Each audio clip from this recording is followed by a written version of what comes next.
and welcome to another video. In this floristry tutorial we're going to be making a cottage garden themed lilac coloured bouquet.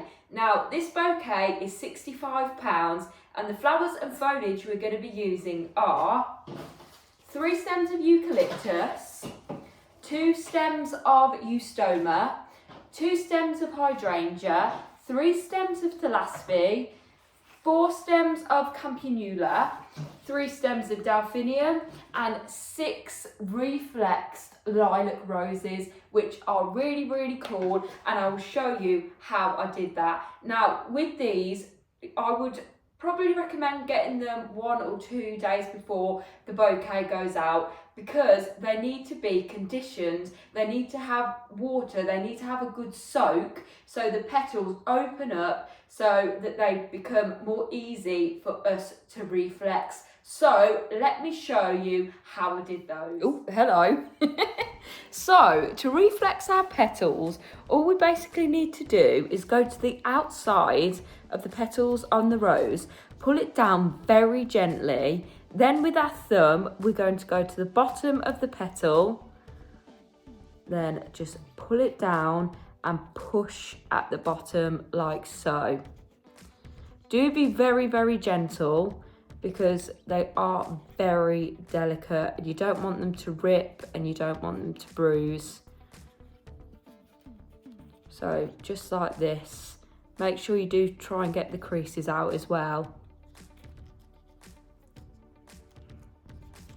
Brilliant. It doesn't matter if a couple of them sort of rip, because you can always cover it with other petals. So this is a very flimsy job, but look how pretty it makes the rose.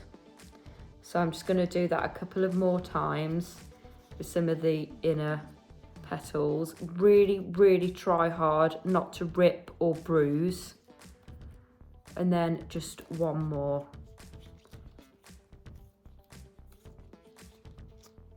And voila, how stunning is that? I might do another one here. Just reflex that one. How gorgeous does that look? That really gives like a garden rose effect. Really good for an English garden style bouquet. Look at the comparison of that. Looks bigger, looks more luxury, fluffier, and so much more pretty. Okay, so now we know how to reflex the roses, we're going to go on to making the bouquet. So as always, I start off with my largest flower, which is the hydrangea, and then go around the edges at an angle with the spiral technique all the way around this hydrangea. So I think I'm going to use 2 thalasspi here. Then I'm going to add in my eustoma, so 1 on this side and 1 on the other side. Then I'm going to go in with one of our reflex roses and just put 1 here and then 1 at the back as well. Then I'm going to go in with my other hydrangea and just put it next to the other hydrangea. I'm going to push that rose back a little bit so it separates the hydrangeas, so it doesn't look like it's just one huge hydrangea. Then I'm going to start to add some delphiniums to the back. So I'm going to put 1 that side, twist the bouquet, 1 in the centre of the back, and 1 on the other side of the back as well. Then I'm going to twist it all the way around so I can see it at the front. So it's looking like that at the moment. I'm going to add my other thalasspi to the back there as well, and then add in our eucalyptus. So I'm going to put some at the front here, and then some round the side, and then I'm going to add a long stem of eucalyptus sort of to the back by the thalasspi as well, because with the cottage garden we do like to add more foliage than we usually do. Then I will start adding the other 4 roses. So I'm going to put 1 here, 1 here, Then I'm going to add some eucalyptus to just separate the bouquet. Then I'm going to put another one here, and then another one just round the back here, like so.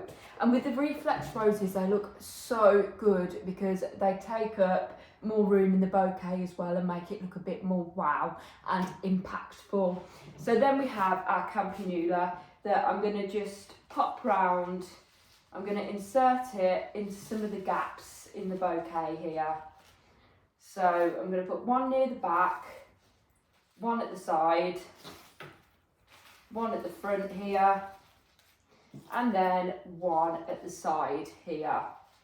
And that's how it's looking so far. Cottage garden theme is so dreamy, natural, there's no spraying involved. And look at the colours in that. How pretty is that? Reflex roses are my favourite thing.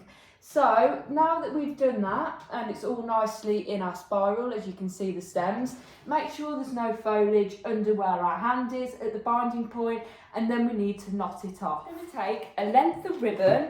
You can use sellotape, twine, another ribbon, anything that you want to bind the bouquet with, just so that we can secure the stems.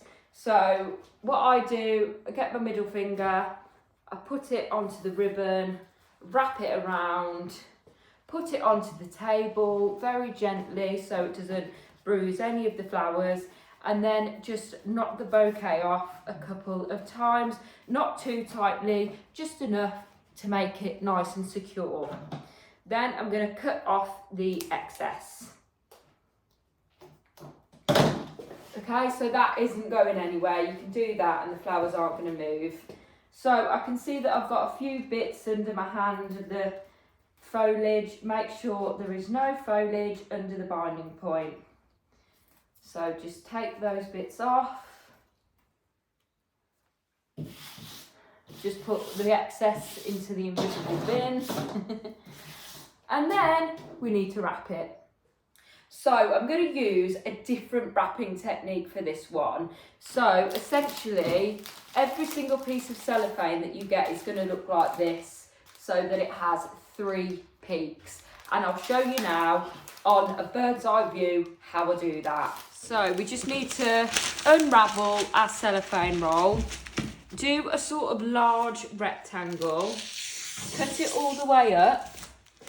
Then we are going to fold it in half this way, making sure we've got those nice peaks there, like so. Then we are just going to fold it upwards like that. And then we're just going to put a piece of cellophane here, sellotape, sorry, to secure. Then I'm going to do that a couple of more times and then we will wrap.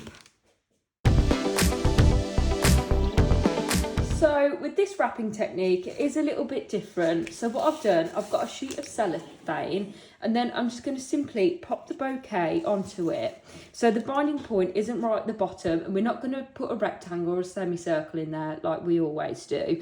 We're just going to simply pull the 2 sides up like this and then secure with our sellotape like so. Then we'll get our next sheet.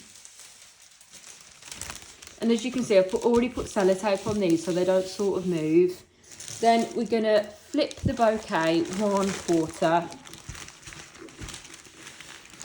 like so, and then do exactly the same. Bring the cellophane up and secure with sellotape. Then I'm just going to twist it on its side to then put the front on. So I'm just bunching up at the back here, and this is our last one. Bit of sellotape to secure, and then it's looking like this. How stunning is that? So we only use 4 rectangles, but look how many peaks it creates. It just gives it a bit more luxury, drama. I'm obsessed. So I'm just going to cut the stems all down now at the 45-degree angle. Right, so, and then we're going to wrap the bottoms because this is going in a water bubble and a bag. So, as always, we're just going to cut out a square, put my sellotape down. Why do I always get sellotape and cellophane mixed up? Then we're just going to place our bouquet at an angle here. Make sure the bottoms of the stems are in the centre of our square cellophane. Then we just need to take the bottom and put it up. Then I need to find my ribbon, which is here. So about 60-70 centimetres worth of ribbon. We're going to grab the cellophane at the binding point. Then these two bits, we're going to grab a little bit, pull it towards our hand, grab and pleat. Make sure the cellophane's looking nice. Grab and pleat, grab and pleat. Then we're going to do exactly the same with the other side. Grab and pleat, grab and pleat, grab and pleat. So it all looks nice and neat. It rhymes. Okay, then I'm just going to titubate the cellophane so you can see that that's all pleated at the front. Then I'm just going to get my length of ribbon and then do exactly the same as we did when we tied off our bouquet. So just round the bouquet nice and secure. Then we're going to tie a couple of knots. You can make a bow now, or you can just cut the excess off. It doesn't particularly matter, just whatever preference you have. And then I'm going to get a bag and put the water into the water bubble. I've got my vase of water and I'm just going to pour it into the middle, and you'll be able to see the water bubble filling up. So as soon as it's filled up to the ribbon and the binding point, we need to stop because the bubble is now full, and that's fantastic. And then we can just simply put it into the bag or the box or the living vase that you have, and then it's done. Then if you've got any branding stickers, put those on, card messages, care cards, whatever you like to put in there. But this is how it's looking. It is absolutely stunning, if I do say so myself. And I'm really pleased with it. And here's a better view. Crisp pleating, crisp wrapping, and beautiful cottage garden blooms.